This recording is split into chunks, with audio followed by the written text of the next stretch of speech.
కస్తూరి బెండ, వీటి సీడ్స్ కూడా ఉన్నాయి ఈ మంత్ మన సీడ్ లిస్ట్లో.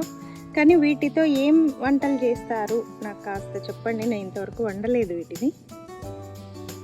వీటి సీడ్స్ అయితే ఉన్నాయి బాగా గుత్తులు గుత్తులు చెట్టు నిండా వచ్చేస్తాయి చూడండి.